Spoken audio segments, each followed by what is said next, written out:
আমাদের চ্যানেল বিজ্ঞান ক্লাসে তোমাদের স্বাগত। ক্লাস 10-এর আলো চ্যাপ্টারের আজ আমাদের 4 নম্বর ক্লাস। আগের ক্লাসে আমরা অবতল দর্পণের ক্ষেত্রে r = 2f এই প্রমাণটা করেছি। আজকের ক্লাসে আমরা উত্তল দর্পণের ক্ষেত্রে r = 2f এই প্রমাণটা করব। চলো, r = 2f। এখানে rটা কি? rটা হচ্ছে দর্পণের বক্রতা ব্যাসার্ধ। এফটা কি?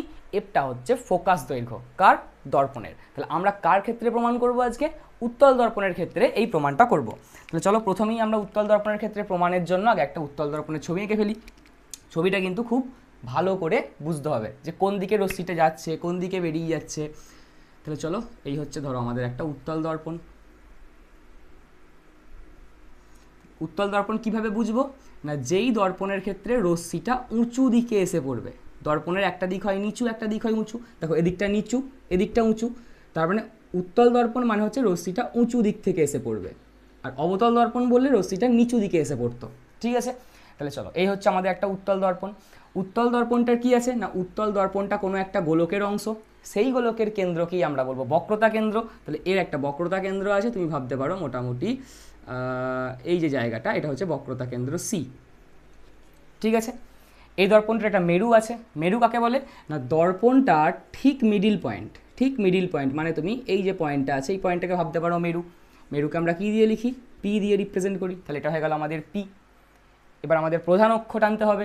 প্রধান অক্ষ কি?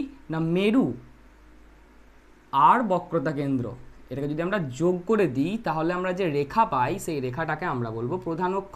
তাহলে ধরো, এই যে আমরা রেখা পেয়েছি, এই রেখাটা হচ্ছে আমাদের প্রধান অক্ষ। তুমি নাম দিয়ে দাও প্রধান অক্ষটার একটা, এটার নাম দিয়ে দাও ওয়াই, এটার নাম দিয়ে দাও এক্স। তাহলে এক্স ওয়াই হচ্ছে কি? প্রধান অক্ষ। এরপর কি? এই দর্পণটার একটা ফোকাস বিন্দু আছে। তাহলে এই দর্পণটার একটা ফোকাস বিন্দু আছে, সেটা কোথায় অবস্থিত? সেটা প্রধান অক্ষের ওপরই অবস্থিত হয়, যাকে আমরা বলি ফোকাস বিন্দু এফ। চলো, এতদূর ক্লিয়ার? আচ্ছা, দর্পণটার নাম দিয়ে দাও, এটার নাম দাও এম, এটার নাম দাও এম ড্যাশ। তাহলে এম এম ড্যাশ হচ্ছে কি? একটা উত্তল দর্পণ। যেই উত্তল দর্পণটার পি হচ্ছে মেরু, এফ হচ্ছে মুখ্য ফোকাস, সি হচ্ছে বক্রতা কেন্দ্র। চলো, এতদূর ক্লিয়ার? তাহলে এটুকু আমরা আগে লিখে ফেলি। যেটুকু আঁকলাম সেটুকু আমরা প্রথম লিখে ফেলি যে M M dash, M M dash হলো একটি কি দর্পণ? না, উত্তল দর্পণ।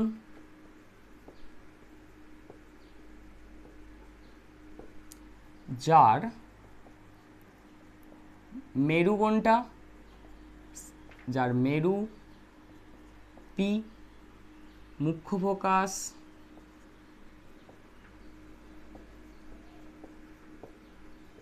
এফ এবং বক্রতা কেন্দ্র সি। চলো, এটুকু আমরা লিখে ফেলেছি। এবার তোমরা বলো যে বক্রতা ব্যাসার্ধ কত? তাহলে অতএব বক্রতা ব্যাসার্ধ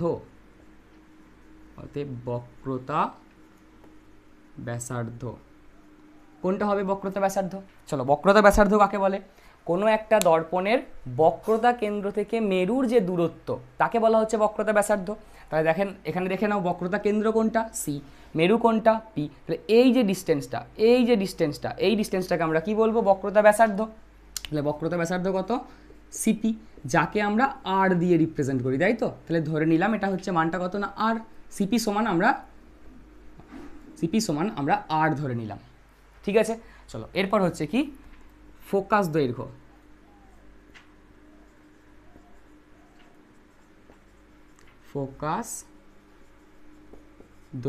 কাকে বলে ফোকাস দৈর্ঘ্য? মুখ্য ফোকাস থেকে বা ফোকাস বিন্দু থেকে মেরুর দূরত্ব। তাহলে মুখ্য ফোকাস কোনটা? এফ।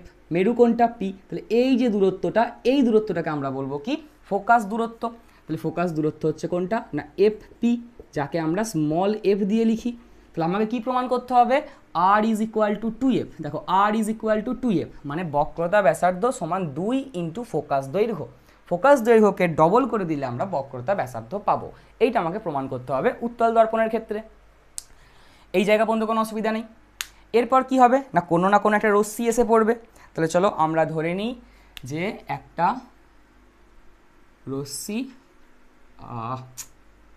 কোনো একটা রশ্মি এবি নাম দিয়ে দিলাম এ, এটার নাম দিয়ে দিলাম বি। তাহলে এবি হচ্ছে একটা আপতিত রশ্মি, এবি হচ্ছে একটা আপতিত রশ্মি। কোথায় আপতিত হয়েছে? না উত্তল দর্পণে আপতিত হয়েছে। আপাতনের পর রশ্মিটা কোন দিকে যাবে? না রশ্মিটা যেহেতু উত্তল দর্পণ, এখানে প্রতিফলন হবে, প্রতিফলনের পর রশ্মিটা এইভাবে এইভাবে বাইরের দিকে বেরিয়ে যাবে, ঠিক এই পথ বরাবর বাইরের দিকে বেরিয়ে যাবে। কিন্তু উত্তল দর্পণের ক্ষেত্রে কি হবে না, যদি প্রধান অক্ষের সমান্তরাল কোনো রশ্মি উত্তল দর্পণে এসে পড়ে, সেটা দর্পণে প্রতিফলনের পর এভাবে বাইরের দিকে বেরিয়ে যায়, কিন্তু এমনভাবেই বেরিয়ে যাবে যেন সেটা কোথা থেকে বেরিয়ে আসছে বলে মনে হবে। অর্থাৎ এফ, এটাকে যদি এই রশ্মিটাকে যদি আমরা বিপরীত দিকে বাড়িয়ে দিই প্রতিফলিত রশ্মিটা, তাহলে আমার কি মনে হবে রশ্মিটা যেন এফ বিন্দুটা থেকে বাইরের দিকে বেরিয়ে আসছে। দেখো ভালো করে দেখো ছবিটা, তাহলে রশ্মিটা আমার মনে হবে যেন সেটা কোথা থেকে বেরিয়ে আসছে, এফ বিন্দু থেকে বেরিয়ে আসছে। কোথায় পেলাম এটা? এটা পেয়েছিলাম আমরা মুখ্য ফোকাসের সংজ্ঞাতে। মুখ্য ফোকাস কাকে বলে উত্তল দর্পণের ক্ষেত্রে? প্রধান অক্ষের সমান্তরাল একগুচ্ছ আলোক রশ্মি উত্তল দর্পণে প্রতিফলনের পর যে প্রধান অক্ষের ওপর যে বিন্দু থেকে অপসৃত হচ্ছে বলে মনে হয়। তাহলে প্রধান অক্ষের সমান্তরাল রশ্মি উত্তল দর্পণে গিয়ে পড়লে হবেটা কি, প্রধান অক্ষের ওপর একটা বিন্দু থেকে বেরিয়ে আসছে বলে মনে হবে, বেরিয়ে আসছে বলে মনে হবে, অর্থাৎ অপসৃত হচ্ছে বলে মনে হবে। সেই বিন্দুটাকে আমরা বলবো কি, মুখ্য ফোকাস। তাহলে রশ্মিটা এভাবে গেল, গিয়ে এভাবে বেঁকে গেল, এভাবে গিয়ে এভাবে বেঁকে গেল, কিন্তু আমরা আলোক রশ্মির বাঁককে বুঝতে পারি না। সেই জন্য যখন তুমি এই জায়গা থেকে যখন তুমি দেখবে, তোমার মনে হবে এই আলোক রশ্মিটা এই এফ বিন্দু থেকে বেরিয়ে আসছে। চলো এতদূর বোঝা গেছে? তাহলে তুমি কি বুঝলে? চলো এটার নাম দিয়ে দাও, এটার নাম দিয়ে দাও বিসি। সি একটা নাম দিয়েছি, সি দিলে হবে না, এটার নাম দাও, এটার নাম দাও বি, এটার নাম দিয়ে দাও ডি, বিডি। তাহলে এবি হচ্ছে আপতিত রশ্মি, বিডি হচ্ছে প্রতিফলিত রশ্মি, বিডি হচ্ছে প্রতিফলিত রশ্মি। যেই প্রতিফলিত রশ্মিটাকে বিপরীত দিকে বাড়ালে সেটা কোথায় ম্যাচ করবে বা কোথায় কোন পয়েন্টে ছেদ করবে? যেটা এফ বিন্দুতে ছেদ করবে। এফটাই হচ্ছে কি মুখ্য ফোকাস। চলো ক্লিয়ার এতদূর? তাহলে এটাকে আমরা লিখে ফেলি যে এবি হলো প্রধান অক্ষের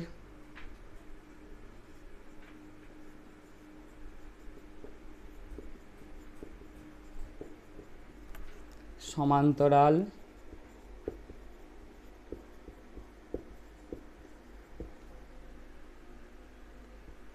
আসা আপতিত রশ্মি,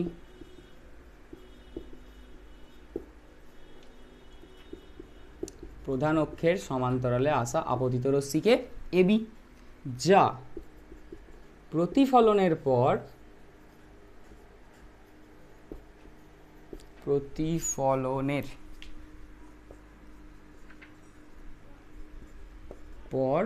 কোন দিকে যাচ্ছে? বিডি পথে গমন করছে, বিডি পথে প্রতিফলিত হচ্ছে, প্রতিফলিত হয়।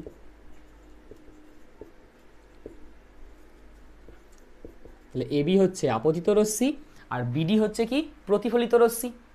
এইবার আমাদের আসল কাজ এবার আমাদের করতে হবে যেটা, সেটা হচ্ছে আপাতন কোণ আর প্রতিফলন কোণ পেতে হবে। তাহলে আপাতন কোণ আর প্রতিফলন কোণ পেতে গেলে আমাদের কি করতে হবে? আপতন বিন্দুর ওপর লম্ব টানতে হবে। তাহলে এখানে আপতন বিন্দু কোনটা? চলো এখানে আপতন বিন্দু কোনটা? আপতন বিন্দু হচ্ছে বিটা। তাহলে এই বি এর ওপর আমাকে লম্ব টানতে হবে। তাহলে এই জায়গাটাতে আমাকে কি করতে হবে? একটা লম্ব টানতে হবে। তাহলে চলো এই জায়গাটা লম্ব টেনে ফেলি। এই হয়ে গেল আমাদের লম্ব, এই হয়ে গেল আমাদের লম্ব। যেই লম্বটাকে যদি আমরা বাড়িয়ে দিই সেটা কোথায় ছেদ করবে? যেটাকে আমরা বাড়িয়ে দিলে কোথায় ছেদ করবে? যেটা সি বিন্দুতে ছেদ করবে। কেন সি বিন্দুতে ছেদ করবে? তাহলে এটাকে নাম দিয়ে দাও তুমি বিডি, এটার নাম দিয়ে দাও চলো ই। তাহলে বিইটা হচ্ছে কি অভিলম্ব। এই যে বিইটা আমি এঁকেছি, বিইটা হচ্ছে কি অভিলম্ব। যেই অভিলম্বটাকে যদি আমরা বাড়িয়ে দিই তাহলে সেটা বক্রতা কেন্দ্রে ছেদ করবে। কেন ছেদ করবে? এর কারণটা কি? এর কারণটা আমরা আগের দিন দেখেছিলাম যে কোনো গোলক বা বৃত্তের এটা যদি কেন্দ্র হয়, তাহলে সেই বৃত্তটার পরিধির ওপর যে কোনো বিন্দুতে যদি আমরা লম্ব টানি, সেই লম্বটা তার কেন্দ্র দিয়ে যায়। এখানে লম্ব টানো, সেটাও তার কেন্দ্র দিয়ে যাবে। এই বিন্দুতে লম্ব টানো, সেটাও তার কেন্দ্র দিয়ে যাবে। এই বিন্দুতে লম্ব টানো, সেটাও তার কেন্দ্র দিয়ে যাবে। অর্থাৎ কোনো একটা বৃত্তের পরিধির উপরিস্থিত কোনো বিন্দুতে যদি আমরা লম্ব টানি, সেই লম্বটা সর্বদা ওই বৃত্তটার কেন্দ্র দিয়ে যাবে। তাহলে এখানে এই দর্পণটা কি একটা গোলকের অংশ, কিন্তু এটা ছবিতে কেমন লাগছে 2Dতে, এটা লাগছে বৃত্তের মতো। তাহলে এই বৃত্তের তুমি দেখো এই জায়গায় কি টানছো, লম্ব টানছো, তাহলে এটা কোথায় অবস্থিত, পরিধির ওপর একটা বিন্দু। তাহলে সেখানে যদি আমরা লম্ব টানি, তাহলে লম্বটাকে বাড়িয়ে দিলে সেটা অবশ্যই কি হবে, ওই বৃত্তটার কেন্দ্র দিয়ে যাবে। আর ওই বৃত্তটার কেন্দ্রটাই কি, বক্রতা কেন্দ্র। চলো বোঝা গেছে এই লাইনটা, যে যদি আমরা পরিধির ওপর কোনো বিন্দুতে লম্ব টানি, সেটা সবসময় বক্রতা কেন্দ্র দিয়েই যাবে। তাহলে এটা হচ্ছে পরিধি, তার উপরে টানা একটা লম্ব, সেটা সবসময় বক্রতা কেন্দ্র দিয়ে যাবে। তাহলে এখান থেকে আমরা কি কি পেয়ে গেলাম, না বিই হচ্ছে কি, না বিই হচ্ছে অভিলম্ব। তাহলে বিই হলো অভিলম্ব। তাহলে আমরা আপতিত রশ্মি পেয়ে গেছি, প্রতিফলিত রশ্মি পেয়ে গেছি, আর অভিলম্ব পেয়ে গেছি। এবার আমাদের চাই আপাতন কোণ আর প্রতিফলন কোণ। চলো, আপাতন কোণ কোনটা, আপতন কোণ। অতএব আপতন কোণ কাকে বলে, আপতন কোণ? আপতিত রশ্মি অভিলম্বের সঙ্গে যে কোণ করে, তাহলে আপতিত রশ্মি কোনটা, এবি, অভিলম্ব কোনটা, বিই। আপতিত রশ্মি এবি, অভিলম্ব বিই। তাহলে আপতিত রশ্মি অভিলম্বের সঙ্গে যে কোণ করে, অর্থাৎ এই যে কোণটা, এই কোণটাকে আমরা কি কোণ বলবো, আপতন কোণ, যেটাকে আমরা আই দিয়ে লিখছি। তাহলে চলো এই কোণটা হয়ে গেল আমাদের আই। তাহলে আপতন কোণ কোনটা, না কোণ কোণ এ বি ই, এই হয়ে গেল আমাদের আপতন কোণ। এরপর প্রতিফলন কোণ কোনটা, প্রতিফলন কোণ। প্রতিফলন কোণ কোনটা, প্রতিফলিত রশ্মি, অর্থাৎ প্রতিফলিত রশ্মি মানে হচ্ছে বিডি, তার মানে এই যে বিডি এটা হচ্ছে আমাদের প্রতিফলিত রশ্মি, অভিলম্ব কোণটা বিই। তাহলে প্রতিফলিত রশ্মি অভিলম্বের সঙ্গে যে কোণ করে, অর্থাৎ এই যে কোণটা, এই কোণটাকে আমরা কি কোণ বলবো, আর কোণ, প্রতিফলন কোণ। তাহলে প্রতিফলন কোণ কোনটা, কোণ ডিবিই, কোণ ডিবিই হলো প্রতিফলন কোণ। তাহলে আপাতন কোণ পেয়ে গেলাম, প্রতিফলন কোণ পেয়ে গেলাম। এবার আমরা প্রমাণের মধ্যে যাব। চলো, বোঝা গেছে এতদূর পর্যন্ত? এতদূর পর্যন্ত আমাদের লেখাটা হলো কমপ্লিট, যে উত্তল দর্পণ কোনটা, উত্তল দর্পণের ফোকাস বিন্দু কোনটা, মুখ্য ফোকাস কোনটা, বক্রতা ব্যাসার্ধ কোনটা, মানে যেগুলো যেগুলো আমরা ছবিতে এঁকেছি সেই ছবির লেখাগুলো আমরা এখানে লিখে দিয়েছি। এটা কিন্তু তোমাদের পরীক্ষাতেও লিখতে হবে, তাহলে নাম্বার কম পাবে। চলো, এতদূর পর্যন্ত ক্লিয়ার? এরপর আমরা প্রমাণ করব। তাহলে এটাকে আমরা এবার আমরা প্রমাণ, তাহলে r is equal two 2f এর প্রমাণ এবার আমরা করব। কিভাবে, না প্রথমেই দেখো আমরা কি বলতে পারি, কোণ এ বিই, প্রথমেই আমরা বলতে পারি কোণ এ বিই সমান কোণ ডিবিই, বলা যাবে এটা, বলা যাবে এটা, কোণ এ বিই সমান কোণ ডিবিই। কেন বলা যাবে, কারণ এই দুটো কোণ হচ্ছে একটা আপাতন কোণ, এটা কি আপাতন কোণ, এটা প্রতিফলন কোণ। আর প্রতিফলনের দ্বিতীয় সূত্রতে আমরা কি জানি, আপাতন কোণ সমান প্রতিফলন কোণ হয়। তাহলে এখানে প্রতিফলন ঘটছে, তার মানে আমরা কি বলতে পারি, প্রতিফলনের দ্বিতীয় সূত্র অনুযায়ী এটা আমরা লিখতে পারি যে আপাতন কোণ সমান প্রতিফলন কোণ। তাহলে এটা কি, এটাই হচ্ছে আমাদের প্রতিফলনের সূত্র। তাহলে পাশে লিখে দেবো প্রতিফলনের সূত্র থেকে পাই, বা সূত্রানুযায়ী, ভালো ভাষায় লিখলে সূত্রানুযায়ী, বেশ ঠিক আছে। তাহলে কোণ এ বিই সমান কোণ ডিবিই, আপাতন কোণ সমান প্রতিফলন কোণ। এরপর ভালো করে খেয়াল করবে, ভালো করে খেয়াল করবে। চলো, ডিবি, ডিবি একে বাড়িয়েছি, সেটা কোথায় ছেদ করেছে, এফ বিন্দুতে। ডিবি তাকে বাড়িয়েছি, কোথায় ছেদ করেছে, এফ বিন্দুতে। আর ইবি মানে অভিলম্ব, অভিলম্বটাকে বাড়িয়েছি, সেটা কোথায় ছেদ করেছে, সি বিন্দুতে। তাহলে এই আর কোণটার সাথে, ভালো করে এই আর কোণটার সাথে এই দিকের এই কোণটা কি সমান, এই যে কোণটা, এই কোণটার মান কি সমান, ভালো করে দেখো, ডি বি একে বাড়িয়েছি, সে এফ বিন্দুতে ছেদ করেছে। তাহলে ধরো এরকম টাইপের ছবিটা, এটা ছিল ডি, এখানে চলে এসো, এটা হচ্ছে বি, যাকে আমরা পিছন দিকে বাড়িয়েছি সে কোথায় ছেদ করেছে, একটু বড় করে দেখে নিই, সে ছেদ করেছে আমাদের এফ বিন্দুতে, ঠিক আছে। আবার ইবি, তাহলে ইবি মানে হচ্ছে তুমি ভাবতে পারো এরকম টাইপের, এটা হচ্ছে আমাদের ই, এটা হচ্ছে আমাদের বি, একে পিছন দিকে বাড়িয়েছি, সে কোথায় ছেদ করেছে না সে ছেদ করেছে, এটা বক্রতা কেন্দ্র, সেটা আমরা দেখাতে পাচ্ছি না, না কোথায় ছেদ করেছে না ধরো বক্রতা কেন্দ্রতে গিয়ে ছেদ করেছে। তাহলে ডিবিকে বাড়িয়েছি সে এফ বিন্দুতে ছেদ করেছে, ইবিকে বাড়িয়েছি সে বক্রতা কেন্দ্রতে ছেদ করেছে। তাহলে এই কোণটাকে আমরা ধরে নিচ্ছি তো আর, দেখো এই কোণটাই আমাদের হচ্ছে আর, এই যে এই কোণটা এটাই হচ্ছে আমাদের আর। তাহলে এই কোণটার সাথে এই কোণটা কি সমান হবে? অবশ্যই হবে। কেন? এই দুটো কোণ হচ্ছে একে অপরের বিপ্রতীপ কোণ। তাহলে আমরা কি লিখতে পারি? আবার কোণ ডিবিই সমান কোণ, তাহলে ডিবিই সমান কি লিখতে পারি? F BC. এফ বিসি কেন? কারণ এরা হচ্ছে বিপ্রতীপ কোণ, বিপ্রতীপ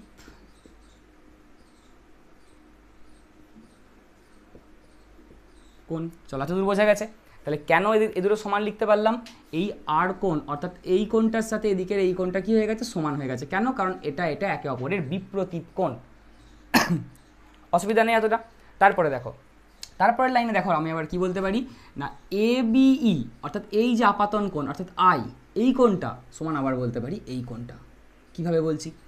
এ বিই অর্থাৎ এই অ্যাঙ্গেলটা সমান হচ্ছে এফ সিবি অর্থাৎ এই অ্যাঙ্গেলটা।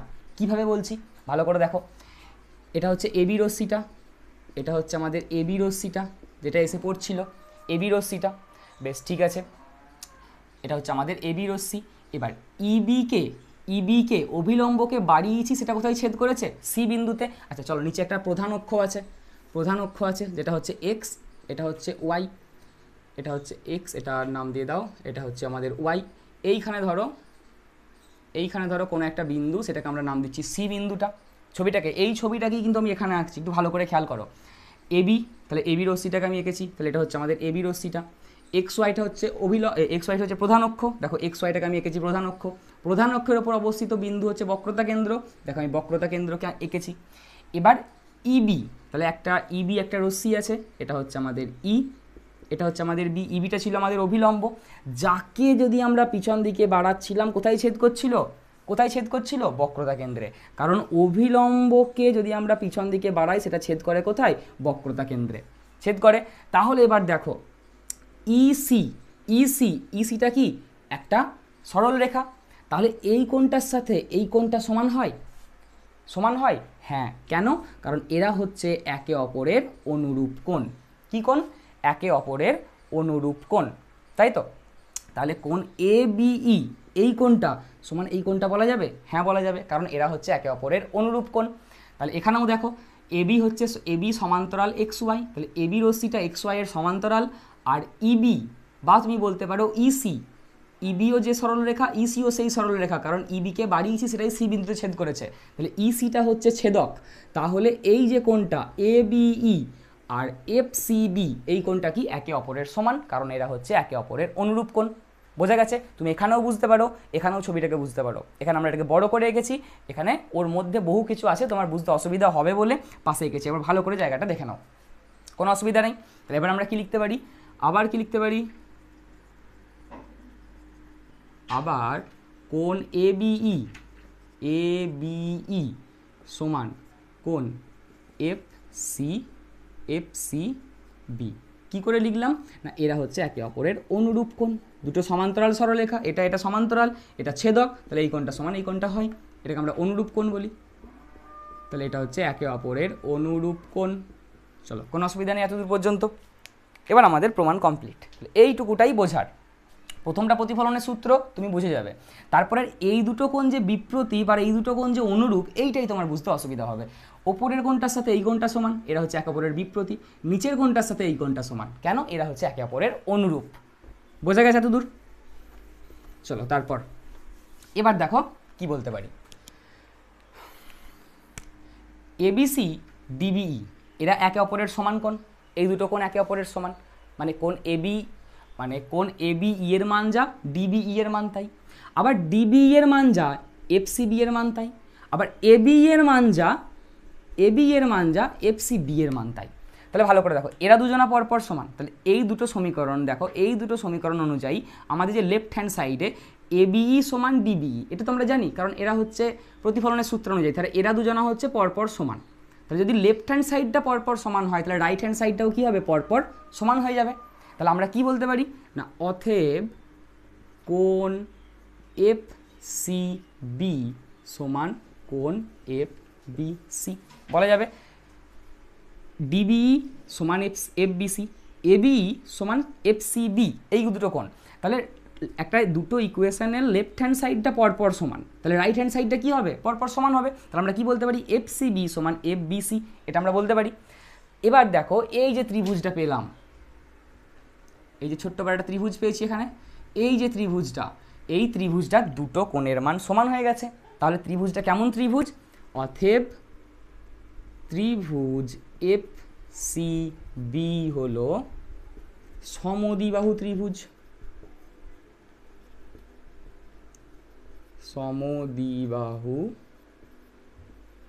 ত্রিভুজ, এফ সি বি হলো একটা কেমন ত্রিভুজ, সমদ্বিবাহু ত্রিভুজ। তাহলে যদি এফ সি বি সমদ্বিবাহু ত্রিভুজ হয় তাহলে তার দুটো বাহুর মান সমান হবে। তাহলে কোন কোন বাহুর মান সমান, এক হচ্ছে এফ বি আর একটা হচ্ছে এফ সি। তাহলে এফ বি আর এফ সি বাহুর মান কি হয়ে যাবে, সমান হয়ে যাবে। তাহলে অতএব আমরা কি বলতে পারি, এফ বি সমান এফ সি। এফ বি বাহুটার সাথে এফ সি বাহুটা একে অপরের সাথে সমান, এটা আমরা বলতে পারি। আবার সেই এক কথা, যদি এবিটা উপাক্ষীয় রশ্মি হয়, উপাক্ষীয় রশ্মি মানে কি, যে রশ্মিটা মেরুর খুব কাছাকাছি এসে পড়েছে, মানে বি বিন্দুটা মেরুর খুব কাছাকাছি অবস্থিত, মানে রশ্মিটা এতটা দূরে নয়, রশ্মিটা আরও কাছে আছে, আরও কাছে আছে, আরও কাছে আছে, অর্থাৎ প্রধান অক্ষের খুব কাছে আছে, বা তুমি বলতে পারো যে মেরুর খুব কাছাকাছি এসে যদি রশ্মিটা পড়ে, তাহলে আমরা কি বলতে পারি, এফ বি আর এফ পি পরস্পর সমান, অর্থাৎ এফ বি আর এফ পি প্রায় সমান, এটাকে আমরা বলতে পারি। ঠিক আগের দিনের মতোই অবতল দর্পণের ক্ষেত্রেও এভাবেই আমরা প্রমাণটা করেছিলাম যে যদি রশ্মিটা উপাক্ষীয় রশ্মি হয় তাহলে এফ বি আর এফ পি এরা পরস্পর সমান কখনোই হবে না, কিন্তু এদের মানটা প্রায় সমান হবে, এদের মানটা প্রায় সমান হবে। তাহলে আমরা কি বলতে পারি, আবার কি বলা যায়, আবার কি বলা যায় না, এফ বি প্রায় সমান অ্যাসবেস্টারের চালের মতো ঢেউ খেলানো, সমান নয় ঢেউ খেলিয়ে দিয়েছি, এফ বি সমান প্রায় সমান কি এফ পি। এফ বি এর মান এফ পি এর মানের সঙ্গে কখনোই সমান নয়, কিন্তু আমরা বলতে পারি এই দুটোর মান প্রায় সমান, অর্থাৎ একটার মান যদি 10 হয় অন্যটার মান হবে হয়তো 9.9, একটার মান 10 হলে অন্যটার মান হবে হয়তো 10.1, তাহলে খুব অল্প পার্থক্য, অর্থাৎ তাদের মানটা সমান নয় কিন্তু প্রায় সমান, কাছাকাছি। তার জন্য আমরা কি বলতে পারি যে F P R F P প্রায় সমান। দেখো ওটাই লিখেছি। কেন বলতে পারলাম, কী কোন ক্ষেত্রে না, উপাক্ষীয় রশ্মির ক্ষেত্রে, অর্থাৎ এবিটা যদি উপাক্ষীয় হয়, এবিটা যদি মেরুর খুব কাছে অবস্থিত হয় তবেই এটা বলতে পারবো, যদি এটা দূরে অবস্থিত হয় বা প্রান্তীয় রশ্মির ক্ষেত্রে কিন্তু আমরা বলতে পারবো না। তাহলে উপাক্ষীয় রশ্মির ক্ষেত্রে এটা বলা যায়।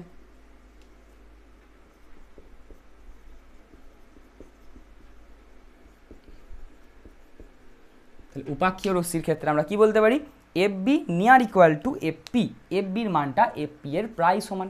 চলো এতদূর পর্যন্ত কোনো অসুবিধা নেই। এরপর তাহলে আমরা কি করে দিলাম, আমরা প্রমাণ করে দিলাম যে এফ বি আর এফ পির মানটা প্রায় সমান। তাহলে এই যে এখানে আমরা এফ বি লিখেছিলাম, এই এফ বির জায়গায় আমি এফ পি লিখতে পারি, এফ বি এর সাথে এফ পি এর মান প্রায় সমান, তাহলে এফ বি এর জায়গায় আমি এফ পি লিখতে পারি। তাহলে অতএব আবার কি বলা যায়, অতএব আবার কি বলা যায়, এফ পি সমান এফ সি। দেখো বলা যাবে না, বলা যাবে না, এফ বি সমান এফ সি ছিল, আমরা জানি এফ বি এর মান এফ পি এর সাথে প্রায় সমান, তাহলে এফ বির জায়গায় আমি এফ পি লিখতে পারি, তাহলে এফ পি সমান এফ সি বলা যাবে এটা। তাহলে এবার আমরা প্রমাণ করে ফেলবো এখন, বা দেখো আমি কি লিখতে পারি, সিপি সমান, এই সিপির মানটা পাবো কি করে না, এফ পির সাথে এফ সিকে যোগ করে, F P plus F C, ছবি অনুযায়ী দেখো তুমি সিপি মানটা পাবো কি করে, এই মানটা প্লাস এই মানটা যোগ করলে টোটালটা পাবো, তাহলে সিপি সমান F P plus F C, সেটাই আমরা লিখেছি। আবার দেখো তুমি কি লিখেছো না, এফ পিটা এফ সির সাথে সমান, এফ পিটা এফ সির সাথে সমান, তার মানে এফ সির জায়গায় আমি এফ পি লিখতে পারি, অবশ্যই লিখতে পারি।